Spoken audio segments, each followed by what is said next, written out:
Bienvenue au référendum constitutionnel de la décolonisation et rapatriement, officiel et légitime du peuple, qui n'a pas été finalisé et dû au peuple en tant que chef d'État collectif ignoré depuis 1982 à 2024.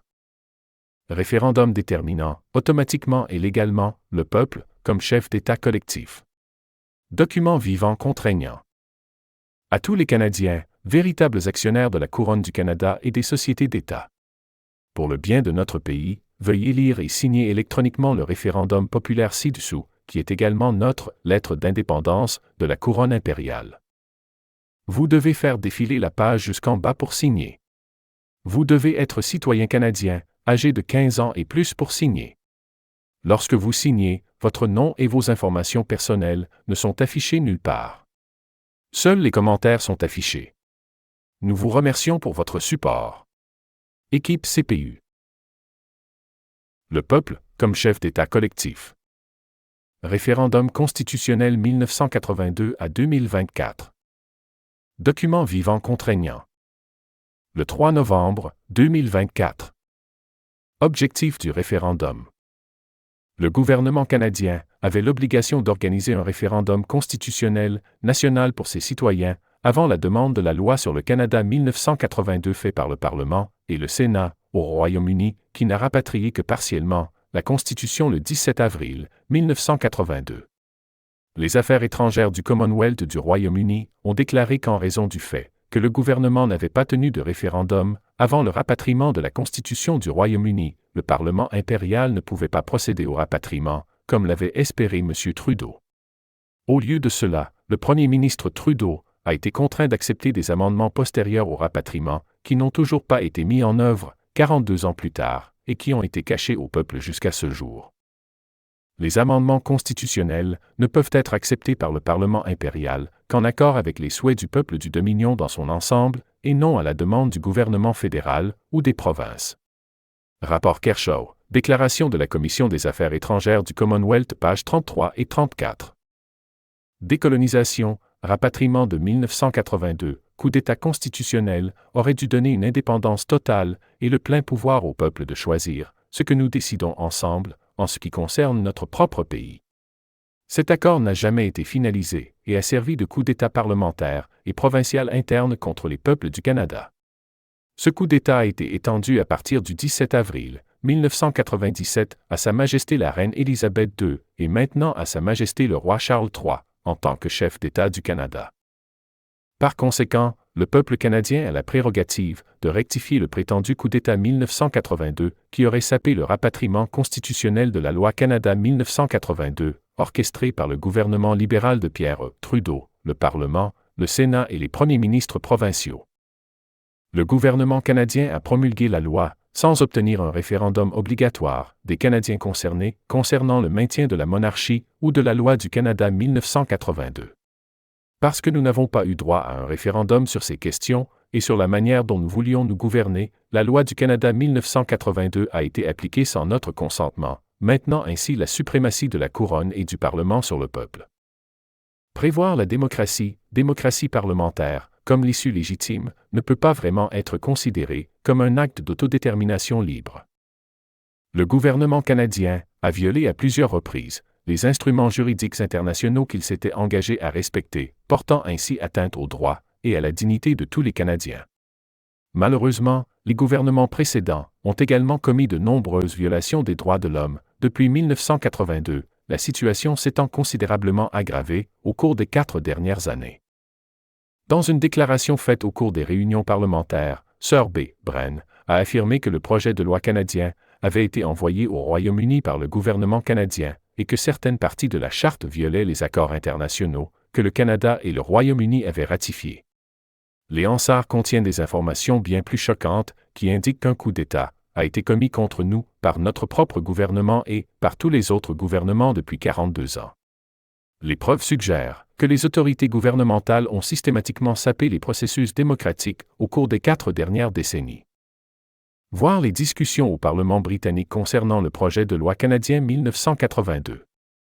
Canada Bill Hansard, Royaume-Uni. HC-DEB 17 février 1982 vol 18 CC 292 à 373. Mon honorable ami, le député d'Essex, South-East, Sir B. Bren, a démontré de manière claire et convaincante comment certaines parties de cette charte offensent et enfreignent 2 accords internationaux dont nous sommes signataires, l'article 17 de la Déclaration universelle des droits de l'homme et les articles 1 et 27 du Pacte international relatif aux droits civils et politiques. Certains d'entre nous ne souhaitent peut-être pas être signataires de ces 2 accords, mais nous sommes liés par eux. Tant que nous choisirons d'être entravés par ces accords, ils resteront des entraves pour l'Assemblée et nous devrions reculer devant toute législation qui les enfreindrait. Agir autrement serait déshonorant. Il est vrai que le Canada est également signataire des 2 accords, mais la question de savoir s'il décide de les enfreindre ne nous concerne pas. 2 mots ne font pas un bien. Les nations indiennes ont raison de s'interroger sur la bonne foi du premier ministre canadien. Je le dis avec un grand regret. Dès 1969, il a parlé à Vancouver de la nécessité de mettre fin aux droits historiques issus de traités des peuples indiens et a expliqué comment, en temps voulu, ces droits devaient être éteints. Il refuse encore aujourd'hui de s'asseoir à la table de conférence pour discuter et définir ce que sont ces droits. Il ne le fera pas avant que la nouvelle Constitution du Canada ne soit établie et à ce stade, il aura le pouvoir de passer outre aux Indiens. C'est notre dilemme. Nous ne souhaitons pas offenser le Canada, mais si nous adoptons le projet de loi dans sa forme actuelle, nous enfreindrons 2 accords internationaux et en même temps, méconnaître les droits des nations indiennes conférés par 83 traités entre elles et le souverain britannique. Pour cette raison, il me sera difficile de soutenir le projet de loi. Ce référendum est un accord juridiquement contraignant, conclu entre les signataires, afin que 51% des Canadiens soient d'accord avec ce référendum, dans un minimum de cette province, pour atteindre une majorité équitable de nos citoyens. Ce référendum doit être combiné avec l'acte de souveraineté unifiée autochtone et civile, la Convention citoyenne de consentement à l'autodétermination collective et à l'autogouvernance, dans le cadre d'un système de gouvernance combinant la démocratie directe. Déshonneur de la dignité de la couronne, abus de pouvoir et abus de confiance. Pas de confiance dans la couronne, le gouvernement canadien, le Parlement, Assemblée législative provinciale et Sénat. Le public se méfie de plus en plus du gouvernement, des législateurs et du Sénat en raison des allégations de corruption, du mépris des droits des citoyens et de la mauvaise gestion des fonds publics et des soins de santé. La gouverneure générale avait le droit de démettre Justin Trudeau de ses fonctions dès l'instant où des allégations de corruption ont été formulées. Un premier ministre peut être démis de ses fonctions même s'il bénéficie du soutien du Parlement, si ses actes portent atteinte à la dignité de la couronne, si le peuple ou la gouverneure générale ont perdu confiance en lui, ou s'il a enfreint l'ordre constitutionnel. Le gouverneur général australien a démis de ses fonctions le premier ministre, qui avait le soutien total de la Chambre en 1975, en utilisant le pouvoir de réserve personnelle de la couronne, ce dont la reine était consciente mais seulement après le coup, et la félicité de son jugement pour préserver la couronne en Australie. Veuillez consulter les Palace Letters publiés en 2020 en Australie, concernant les pouvoirs personnels réservés du gouverneur général et de la couronne. Les juristes constitutionnels devront réviser toutes les lettres privées de la reine et des gouverneurs généraux des royaumes, sinon tout ce qu'ils pensent être correct concernant les pouvoirs réservés de la couronne sera prouvé être faux. Considérant que, nous, citoyens canadiens, estimons qu'il est nécessaire d'aller de l'avant avec ce référendum pour préserver la vie de notre nation dans tous ses aspects, compte tenu de l'état actuel de la gouvernance et de l'abus persistant d'autorité, de l'abus de pouvoir, ainsi que du mépris permanent de nos droits fondamentaux. La volonté du peuple dans son ensemble. Il est indéniable que tout peuple ayant droit à l'autodétermination doit l'exercer librement, que ce soit par le biais d'un plébiscite, d'un référendum ou d'une autre procédure convenue. Nous, en tant que peuple, avons le droit de procéder à ce référendum, à condition que la majorité des citoyens canadiens acceptent ce format de référendum et tout ce qui l'englobe, en tant que procédure convenue de choix et de libre expression, en signant ce document. La représentativité du gouvernement dans le contexte du droit à l'autodétermination est que le gouvernement et le système de gouvernement ne sont pas imposés à la population d'un État, mais qu'ils sont fondés sur le consentement ou l'assentiment de la population, et qu'en ce sens ils sont représentatifs de la volonté du peuple, quelles que soient les formes ou les méthodes par lesquelles le consentement ou l'assentiment est librement exprimé. Colonisation du Canada par le Royaume-Uni 1867 à 2024. La gouvernance au Canada a toujours été imposée au peuple, comme nous l'avons vu en 1982, avec la décolonisation partielle trompeuse de l'Acte de l'Amérique du Nord britannique 1867 et de la Loi sur le Canada 1982. Un peuple ne peut pas s'exprimer librement lorsque la vérité est inondée de mensonges, de dissimulation et d'omissions de la part des gouvernements auxquels il fait confiance. À cause de ces mensonges et de ces omissions, les Canadiens et les peuples autochtones sont toujours une colonie constitutionnelle de la Couronne et du Parlement impériaux, tandis que le Parlement du Royaume-Uni détient toujours le pouvoir d'imposer des lois de notre Constitution. Le Parlement du Royaume-Uni détient toujours la seule autorité pour modifier notre loi constitutionnelle 1867 et la loi sur le Canada 1982, la Charte des droits et libertés. Forme de gouvernement.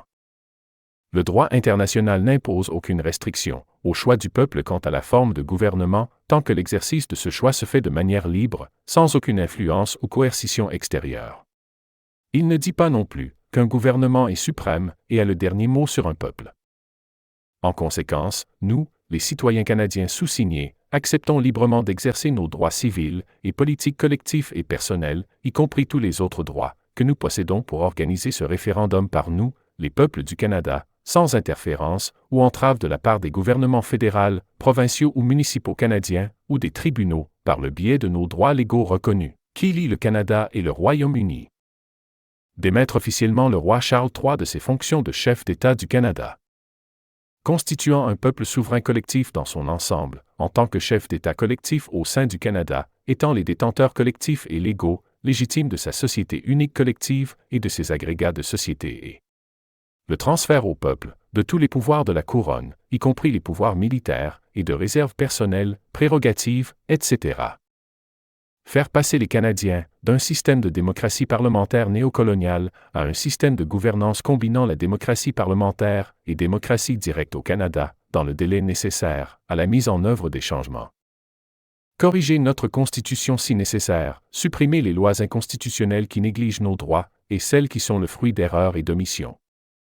Établir le droit du peuple à opposer son veto à la législation, avant que la gouverneure générale et les lieutenants-gouverneurs ne donnent leur accord. Le nombre de votes de veto requis reste à déterminer. Point. Respecter les traités, les droits et les responsabilités des populations autochtones. Maintenir et sauvegarder tous les traités, droits, responsabilités de gouvernance et obligations autochtones qui leur ont été transférés à perpétuité par la Couronne au Canada. Honorer les peuples canadiens et autochtones de part et d'autre, des traités Touro Wampum et Silver Covenant Chen, en créant des sièges pour les peuples autochtones au Parlement en ce qui concerne les questions autochtones. Nous entreprenons en outre des initiatives constitutionnelles visant à placer le gouverneur général, en tant que représentant du peuple canadien, sous l'autorité complète du peuple, en tant que chef d'État. Exiger que les postes de gouverneur général, de procureur général et de lieutenant-gouverneur soient pourvus par voie électorale. Nous, sous-signés, convenons que, dans le but de préserver la vie de notre nation, notre économie, nos enfants et notre avenir, nous notifions officiellement à la gouverneure générale que nous ne soutenons pas les nombreux abus de confiance déshonorants et déshonorés commis par le Parlement et les assemblées législatives. L'abus financier douteux des crédits pour 202,75 milliards de dollars du Fonds des contribuables, votés par le Parlement pour l'année 2024 et 2025. La mauvaise gestion des politiques et les actes illicites par la création de projets de loi inconstitutionnels qui annulent les accords internationaux contraignants que le Parlement a déshonorés en les ignorant de manière criminelle depuis 1976. Le financement de guerre et de génocide qui expose tous les Canadiens à des risques de représailles internes et externes sans notre consentement. Pour information, responsabilité de la Couronne. La responsabilité du chef de l'État est de maintenir l'honneur et la dignité de la Couronne et de ne pas permettre que la Couronne continue à s'effondrer à cause des actions de nos propres politiciens au gouvernement qui sont devenus la véritable menace pour la sécurité nationale et la stabilité de notre nation. Le respect de l'État de droit, du droit international et des droits de l'homme est essentiel, de même que le maintien d'un gouvernement opérationnel, afin d'éviter de plonger le pays dans de nouvelles turbulences. Statut de Rome, responsabilité du commandement et carence, responsabilité des supérieurs civils. Le Canada a levé toute immunité pour les fonctionnaires canadiens. Le gouvernement canadien et les provinces ont mis en œuvre les mesures d'urgence provinciales, puis la loi sur les mesures d'urgence, inconstitutionnelles et illégales, sans tenir compte de notre non-dérogation des droits, en plaçant la Charte internationale des droits de l'homme sous la protection des manifestants du convoi canadien dans un conflit d'armes avec la GRC et la police. Ces actes peuvent être qualifiés de crimes internes contre l'humanité. Le consortium de contre-mesures médicales du ministère de la Défense, au sein de notre système de santé et connecté à autres pays, pourrait mettre tous les militaires, le personnel médical et les parlementaires canadiens, y compris la gouverneure générale et le chef de l'État, le roi Charles III, en danger de crimes contre l'humanité et de violation des droits de l'homme en vertu du droit international, en raison de l'action de ces consortiums. Les actions des consortiums du Canada, du Royaume-Uni, de l'Australie et des États-Unis comprennent la création et l'acquisition par le Canada de virus fonctionnels à double usage potentiel depuis 2001. Note, un supérieur hiérarchique dans une relation non militaire avec des subordonnés est pénalement responsable des crimes relevant de la compétence de la Cour pénale internationale, CPI, commis par des subordonnés placés sous son autorité et son contrôle effectif, lorsque il savait ou a consciemment ignoré des informations qui indiquaient clairement que les subordonnés commettaient ou étaient sur le point de commettre de tels crimes. Les crimes concernaient des activités qui relevaient de sa responsabilité et de son contrôle effectif. Il n'a pas pris toutes les mesures nécessaires et raisonnables qui étaient en son pouvoir pour empêcher ou réprimer leur perpétration ou pour saisir les autorités compétentes aux fins d'enquête et de poursuite. Demandes urgentes au gouverneur général. La gouverneure générale, en tant que gardienne de notre Constitution, doit rapidement faire respecter la paix, l'ordre et la bonne gouvernance, POGG, afin de sauvegarder la sécurité, les finances, la dignité et la prospérité de notre nation en émettant une proclamation officielle. Que notre Charte internationale des droits de l'homme soit immédiatement reconnue et appliquée par son titre et sa fonction en ce qui concerne ses devoirs envers le peuple et ce pays au-dessus de la gouvernance. Pour renverser le gouvernement libéral et d'ordonner immédiatement la mise en place d'un gouvernement intérimaire.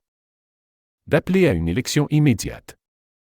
Enforcer une investigation pour possibilité de fraude, les conflits d'intérêts et la subversion des politiques commis par Justin Trudeau, Chrystia Freeland et d'autres ministres, au sein du cabinet libéral et du Parlement.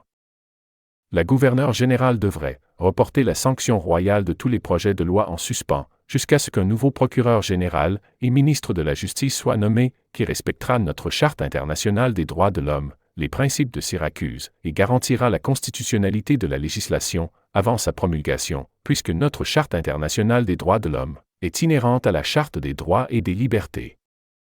Veillez à ce que les projets de loi ne contiennent pas de termes non conformes à la règle de droit qui permettent à un gouvernement d'en manipuler le sens, par exemple, raisonnable, se trouve plus de 2000 fois. Dans les statuts, il s'agit de mots qui n'ont pas de sens fixe, parce qu'ils dénotent une qualité intrinsèquement subjective.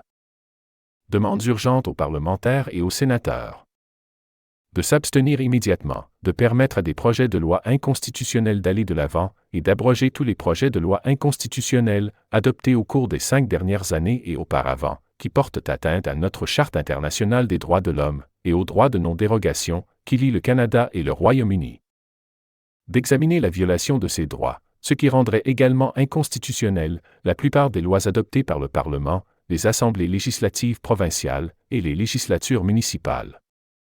Revoir et rectifier toutes les politiques et actions entreprises au sein des agences gouvernementales dans le cadre de mandats illégaux pendant la pandémie qui ont porté atteinte à nos droits indérogeables, rendrait également de nombreuses décisions de justice de ces 4 dernières années erronées au regard du droit national et international.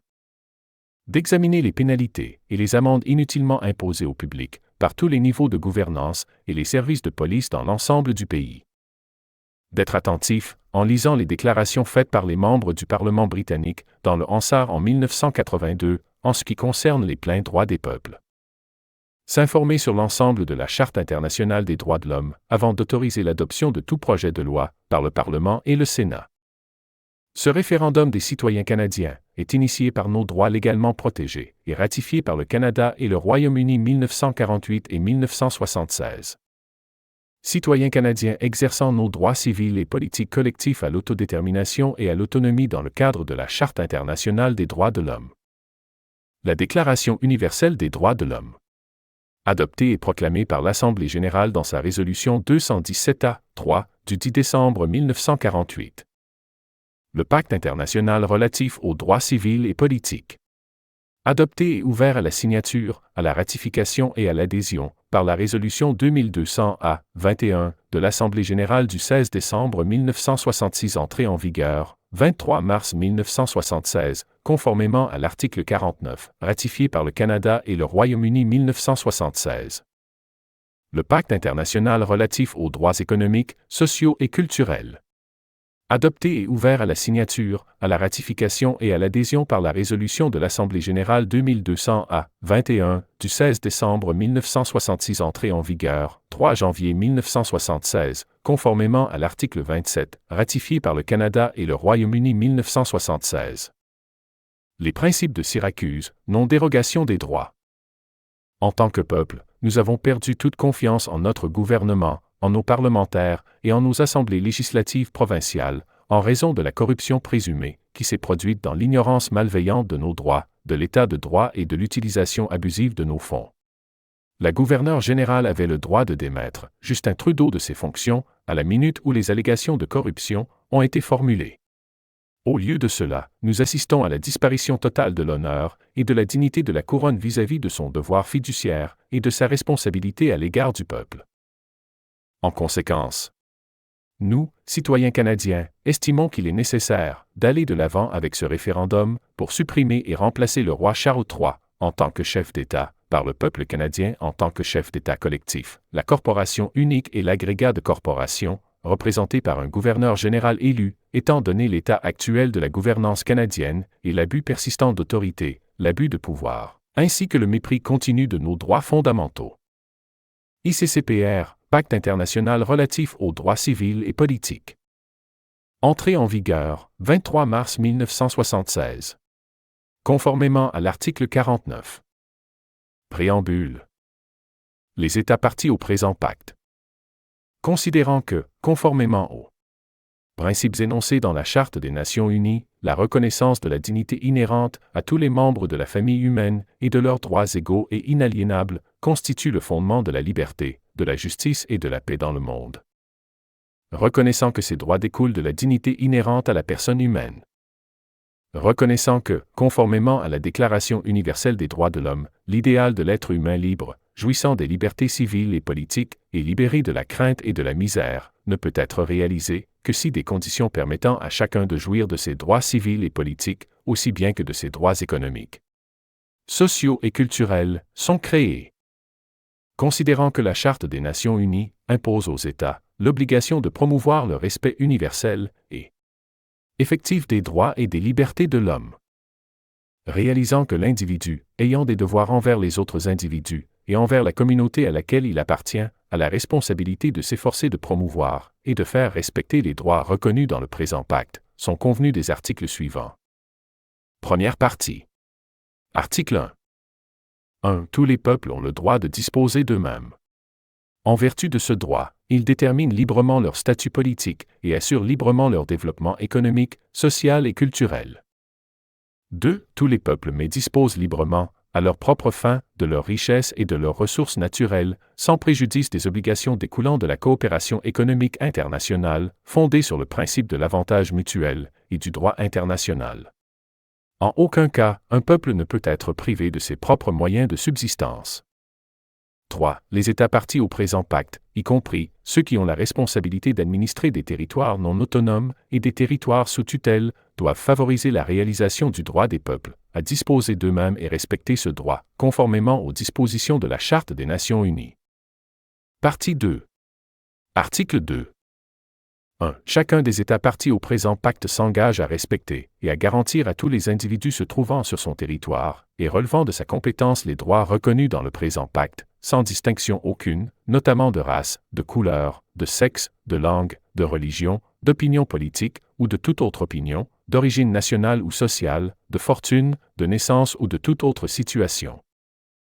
2. Tout État parti au présent pacte s'engage à prendre, en accord avec ses procédures constitutionnelles et avec les dispositions du présent pacte, les mesures nécessaires pour adopter les lois ou autres mesures qui pourraient être nécessaires pour donner effet aux droits reconnus dans le présent pacte, si ces mesures ne sont pas déjà prévues par des dispositions législatives ou autres en vigueur.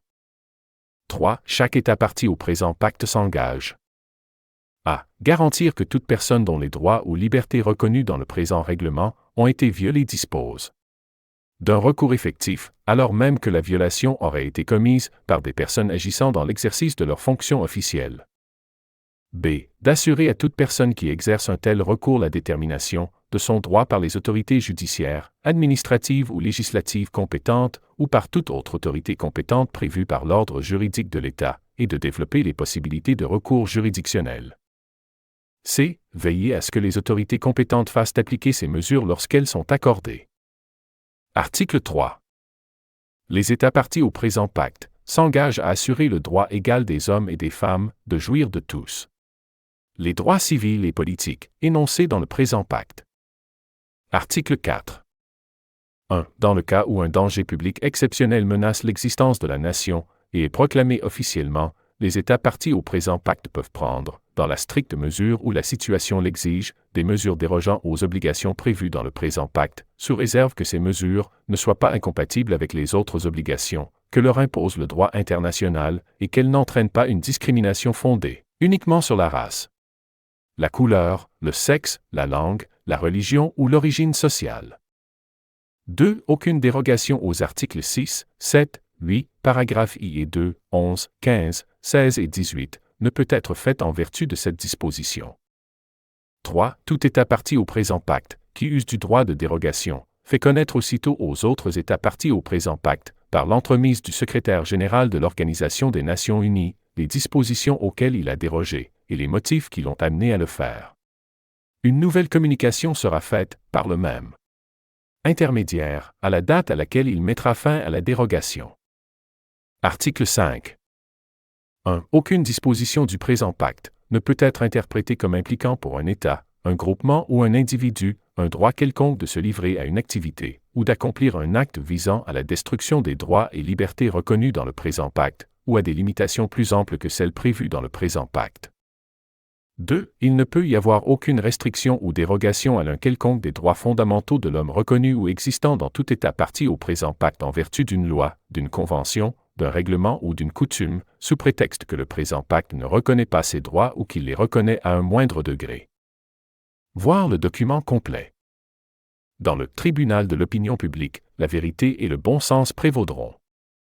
À transmettre à Sa Majesté le roi Charles III, le Parlement impérial du Royaume-Uni, la gouverneure générale du Canada, lieutenant-gouverneurs provinciaux, les parlementaires au Parlement du Canada, les sénateurs, les premiers ministres provinciaux, la Commission des droits de l'homme des Nations unies, l'Organisation des États américains, OEA, la Cour internationale de justice, la Cour pénale internationale et tous les pays signataires de la Charte internationale des droits de l'homme, des Nations unies, de la Convention de Vienne et des Statuts de Rome.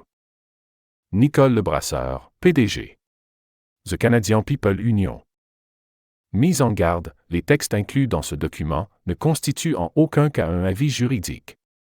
La CPU, Union du peuple canadien, est une association des droits civils et politiques des peuples canadiens et autochtones, activant leurs droits collectifs et personnels à l'autodétermination et à l'autogouvernance, selon les lois nationales et internationales en vigueur, et dont les droits sont dûment protégés.